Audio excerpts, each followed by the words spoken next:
Hola, en este video vamos a hablar de ahogamiento no mortal, mordeduras de animales y humanos, mordeduras de serpientes, picadura de araña y picadura de garrapata. El ahogamiento no mortal se define como la supervivencia durante por lo menos 24 horas después de la inmersión que causó un paro respiratorio. La consecuencia más frecuente es la hipoxemia. Las personas que tienen un mayor riesgo de ahogarse son los niños menores de 5 años y los adultos mayores de 85 años de edad para arriba. Y la OMS calcula, la Organización Mundial de la Salud, calcula que cada año se producen 372.000 ahogamientos en todo el mundo, lo que representa el 7% de la mortalidad mundial por lesiones no intencionadas. También la Organización Mundial de la Salud indica que alrededor del 50% de los ahogamientos no mortales requieren hospitalización para recibir tratamiento y por todo esto es importante que identifiquemos qué es y cómo abordarlo. Los factores asociados con el ahogamiento y el ahogamiento no mortal incluyen la ingesta de alcohol, la incapacidad para nadar, las lesiones por buceo, la hipotermia y el ahogamiento. El suicidio por ahogamiento rara vez ocurre en las piscinas o incluye alcohol, en ese caso. Los esfuerzos por salvar al paciente no se deben abandonar de forma prematura porque se ha logrado una reanimación exitosa con una recuperación neurológica completa en personas con ahogamiento no mortal después de una inmersión prolongada en agua fría. Esto es posible debido a la disminución de las demandas metabólicas o el reflejo de apnea que causa el frío. El proceso de ahogamiento no mortal implica la aparición de hipoxia, hipercapnia, aumento de los valores de dióxido de carbono, bradicardia, disminución del ritmo cardíaco y arritmia. Si hay una lucha violenta vinculada con el episodio de ahogamiento no mortal, la acidosis inducida por el ejercicio y la taquipnea pueden ocasionar broncoaspiración. La hipoxia y la acidosis producen apnea final y pérdida de la conciencia. Cuando la víctima pierde la conciencia y hace un esfuerzo final por respirar, tiene lugar el jadeo terminal. El agua se desplaza a continuación de manera pasiva a las vías respiratorias antes de la muerte. No es que en la inspiración inhala el agua, sino que se va a ir de forma pasiva acumulando en los pulmones. Después de la reanimación, la hipoxia y la acidosis son las complicaciones primarias experimentadas por una persona con ahogamiento inminente. La lesión pulmonar va a depender del tipo de líquido, ¿sí? Si el agua era dulce o era salada, y también, por supuesto, del volumen aspirado. La aspiración de agua dulce tiene como resultado la pérdida de la sustancia tensoactiva, que es la que permite al alveolo que no colapse, y por lo tanto una incapacidad para expandir los pulmones. La aspiración de agua salada, en cambio, causa edema en los pulmones por los efectos osmóticos de la sal dentro de los pulmones. Si una persona sobrevive a la inmersión, también tiene riesgo de ocurrir el síndrome de dificultad respiratoria aguda, que este va a causarle hipoxia, hipercapnia y acidosis respiratoria o metabólica. Para hablar un poquito del tratamiento, los objetivos terapéuticos incluyen mantener la irrigación cerebral y la oxigenación adecuada para impedir el daño adicional a órganos vitales, ¿no?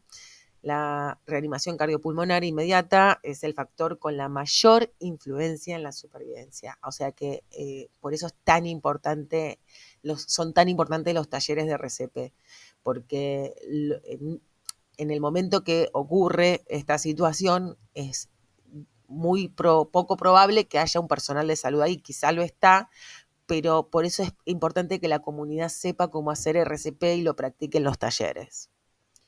Y esto es porque la reanimación cardiopulmonar inmediata influye directamente en la supervivencia. Y la prioridad más importante en el tratamiento es controlar la hipoxia, la acidosis y la hipotermia, ¿no? Porque todos estos son las situaciones que lo ponen en una labilidad impresionante. La gasometría arterial se va a vigilar para evaluar las cifras de oxígeno, por eso también es importante el acceso intraarterial para poder obtener muestras de manera seguida y rápida sin tener que estar pinchando cada vez. También vigila las cifras de oxígeno, de dióxido de carbono, de bicarbonato y el pH. Estos parámetros van a determinar el tipo de apoyo ventilatorio necesario porque los desbalances en el estado ácido-base, como la acidosis y la alcalosis, se pueden corregir con los parámetros del respirador. Debido a la inmersión, el paciente casi siempre va a estar hipotérmico, así que se va a tener que hacer un control continuo de la temperatura, generalmente rectal, y se van a tener que hacer los procedimientos que estén prescriptos para recalentamiento, y el recalentamiento inicia con la reanimación. Se está haciendo RCP y se va calentando al mismo tiempo. La elección del método de calentamiento se determina según la gravedad y la duración de la hipotermia y también, por supuesto, de los recursos disponibles, porque a lo mejor lo ideal es una cosa en que no tenemos. Entonces, dentro de lo que tenemos, ¿qué es lo mejor que podemos hacer? Se va a iniciar la monitorización electrocardiográfica, porque sabemos que es un paciente que va a tener problemas de conducción y que está en riesgo de tener un ritmo mortal que ponga en riesgo su vida, por eso el monitoreo tiene que ser continuo. La hipotermia y la acidosis metabólica que la van a acompañar puede comprometer la función renal, así que seguramente se tenga que vigilar el ritmo diurético a través de la colocación de una sonda vesical. Aunque el usuario parezca que está sano, que está bien, hay que mantener vigilancia de los signos vitales, de la gasometría arterial y del monitoreo cardíaco, la presión intracraneal, hay que valorar la concentración de electrolitos séricos, hay que hacer un balance de ingresos y egresos, hay que saber que le van a prescribir radiografía de tórax. Después de un ahogamiento no mortal, la persona está en riesgo de complicaciones como es la lesión hipóxica o cerebral isquémica, ¿no? El síndrome de insuficiencia respiratoria aguda también es otro de los riesgos, y el daño pulmonar y el paro cardíaco. También tienen mayor riesgo de broncoaspiración, porque el vómito ocurre con frecuencia en pacientes que recibieron respiraciones de rescate y en un 86% de los que recibieron RCP. En cuanto a las mordeduras de animales y humanos, las que producidas por los perros constituyen entre el 80 y el 90% y son responsables de la mayoría de las muertes causadas por mordedura de un animal no venenoso. Las mordeduras de gato tienen un alto riesgo de infección debido a la presencia de pasteurela en su saliva. Y otro dato es que todas las mordeduras de animales deben notificarse a las autoridades de salud pública, quienes deben realizar una evaluación de seguimiento del animal agresor para comprobar que esté inmunizado contra la rabia. En el caso de que no se pueda localizar al animal ni tampoco, por tanto, se pueda verificar la vacunación contra la rabia, hay que instituir la profilaxis de la rabia a la persona que sufrió la mordedura. Las mordeduras humanas con frecuencia se relacionan con violaciones, agresiones sexuales u otras formas de violencia. Además, la boca humana contiene más bacterias que la mayoría de los animales y, por tanto, presenta un mayor riesgo de infecciones asociadas a esta mordedura.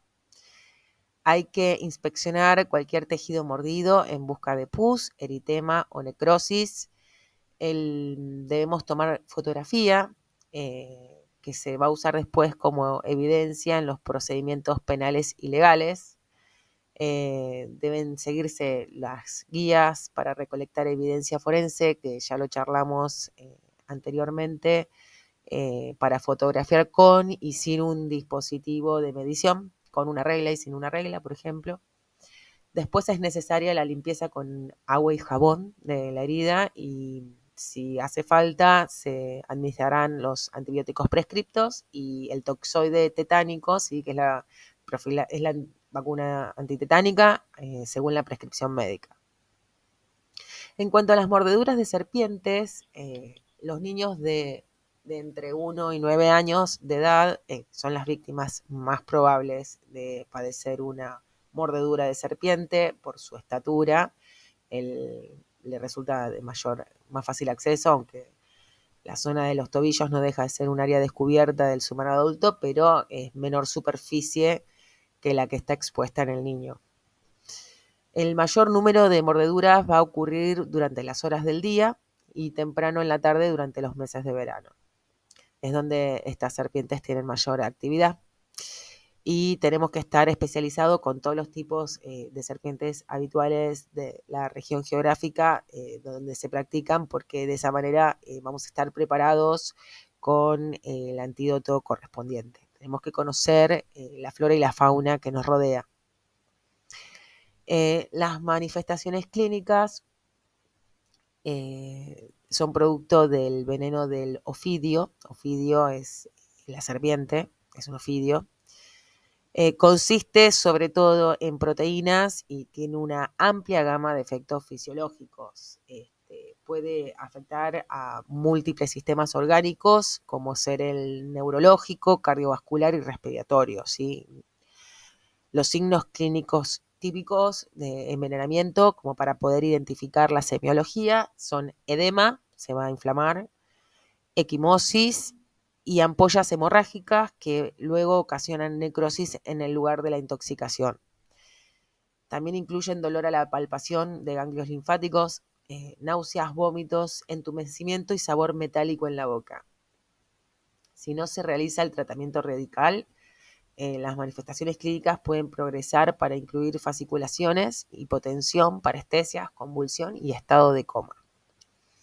El tratamiento incluye los primeros auxilios iniciales en el lugar de la mordedura de la serpiente, que incluyen recostar a la persona, la ponemos en posición supina, le quitamos todos los artículos que sean constrictivos, como los anillos, pulser, etc. Vamos a proporcionarle calor a la zona, vamos a limpiar la herida y la vamos a cubrir con un apósito ligero estéril. También vamos a inmovilizar la parte lesionada y la vamos a poner por debajo del corazón. No queremos que ese veneno siga llegando al favorecer su llegada al resto del organismo. Las prioridades son el cuidado de la vía respiratoria.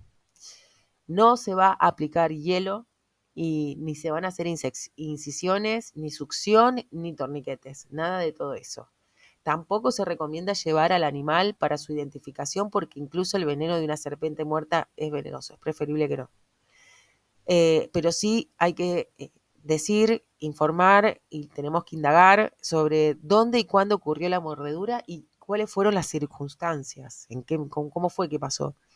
La secuencia de los sucesos, de los signos y los síntomas, o sea, punciones de colmillos, el dolor, el edema, el eritema de la mordedura y los tejidos cercanos. Y tenemos que valorar la gravedad de los efectos venenosos, los signos vitales, la circunferencia. Tenemos que tomar la circunferencia de la extremidad o el área que haya sido mordida en varios puntos. Y eso luego lo vamos a comparar con la extremidad opuesta. También seguramente le tengamos que tomar una muestra de laboratorio para hemograma, también una muestra de orina y estudios de coagulación. La verdad que la evolución y el pronóstico de las lesiones por mordedura de serpiente van a depender de la clase y la cantidad de veneno inyectado, la parte del cuerpo donde haya ocurrido la mordedura y la salud general, la edad y el tamaño del paciente.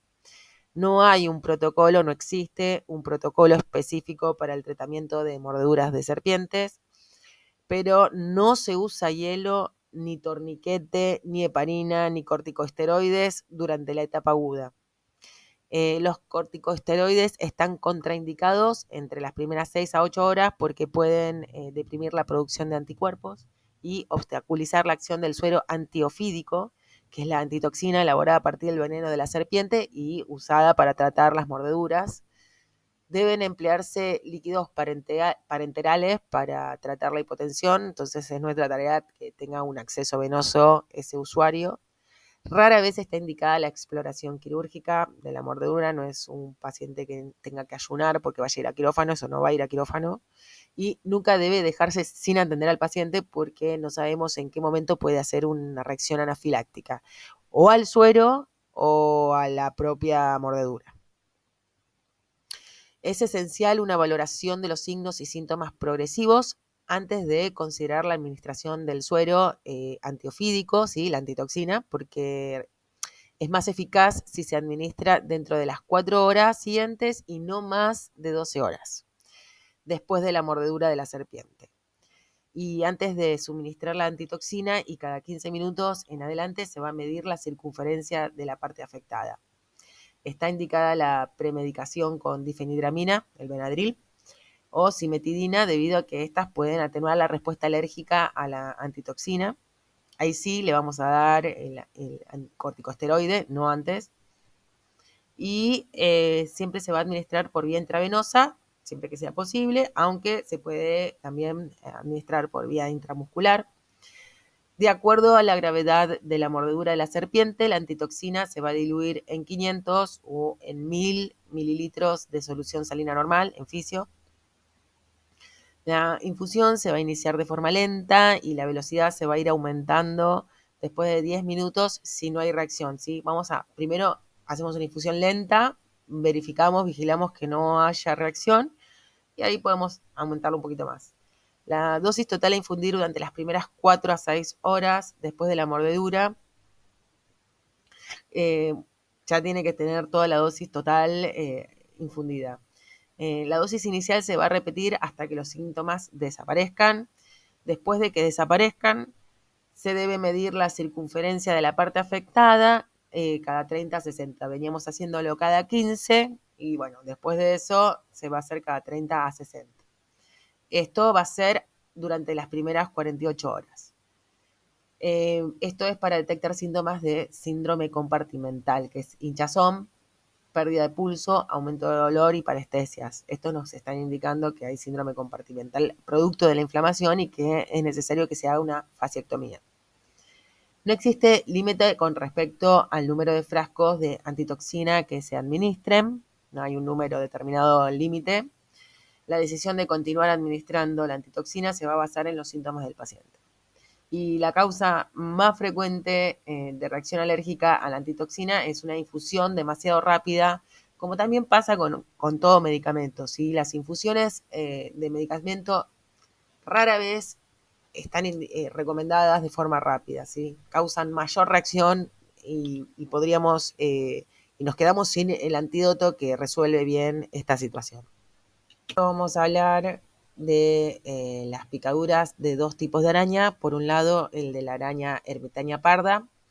Las picaduras que hace esta araña son indoloras y va a tener efectos sistémicos como fiebre, escalofríos, náuseas, vómitos, malestar y dolor de articulaciones. Todos estos síntomas se van a desarrollar dentro de las 24 a 72 horas siguientes, o sea que hasta 4 días después puedo empezar a tener síntomas. En lugar de la picadura puede aparecer color rojizo o morado de 2 a 8 horas después de la picadura. La necrosis va a ocurrir en los siguientes 2 a 4 días, alrededor en el 10% de los casos. El centro, o sea, no es en todos los casos, sino que en un 10% va a producirse esta necrosis. Pero si se produce es de 2 a 4 días después de haber sido picado. El centro de la picadura puede volverse necrótico y es posible que se necesite desbridamiento quirúrgico. Si en la picadura de araña, a diferencia de la mordedura de serpiente, puede que se necesite debridamiento quirúrgico de esa área necrótica. El cuidado de la herida va a consistir en limpiar con agua y jabón, También puede ser útil el tratamiento con oxígeno hiperbárico y tienen un promedio de tiempo de entre 2 a 3 meses para sanar estas heridas. La otra picadura de araña de la que vamos a hablar es de la viuda negra, que se percibe como pinchazos de alfileres. Estos efectos sistémicos ocurren casi siempre dentro de los 30 minutos siguientes. Es mucho más rápido, son mucho más rápidos los síntomas en la viuda negra que en la otra que estuvimos viendo, la ermitaña parda. Los signos y síntomas incluyen, va a haber rigidez abdominal, abdomen en tabla, náuseas y vómitos, hipertensión, taquicardia y parestesia. Va a poder decir que no se siente hormigueo en las piernas o algo similar. También se desarrolla dolor intenso dentro de los 60 minutos siguientes y aumenta durante 1 a 2 días. Así que la verdad que tiene un inicio agudo y violento. El tratamiento va a incluir, vamos a tener que aplicar frío, hielo en el sitio para disminuir la hinchazón y la incomodidad. Hay que elevar el miembro y valorar el estado de inmunización contra el tétanos. En el caso que lo requiera, se hace la inmunización. Los analgésicos y las benzodiazepinas pueden aliviar estos espasmos musculares y la vigilancia cardiopulmonar es esencial.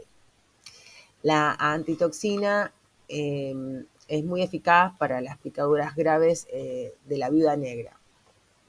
Esta antitoxina es de suero de caballo, entonces por lo tanto hay que realizar las pruebas de sensibilidad antes de la administración y tal. Las picaduras de garrapatas, es importante conocer el lugar en donde ocurrió la picadura, así como la ubicación de esta en el cuerpo, en qué partes fue la picadura. Por sí misma no es un problema la picadura, pero el problema es el patógeno transmitido por la garrapata y es el que puede causar enfermedad grave. Las garrapatas tienen capacidad de transmitir enfermedades como fiebre maculosa de las montañas rocosas, tularemia, virus del oeste del nido y la enfermedad del Lyme. Las garrapatas transmiten patógenos a través de su saliva, por tanto, cuanto antes se retire la garrapata, mejor será el pronóstico, porque entonces acortamos el tiempo de exposición. La garrapata se debe quitar con pinzas de un tirón recto hacia arriba y es necesario informar al paciente sobre los signos y síntomas de las enfermedades transmitidas por estos organismos, sobre todo si el paciente vive o ha visitado un área endémica de enfermedades relacionadas con garrapatas. Espero que este video les haya sido útil. Nos vemos en el próximo.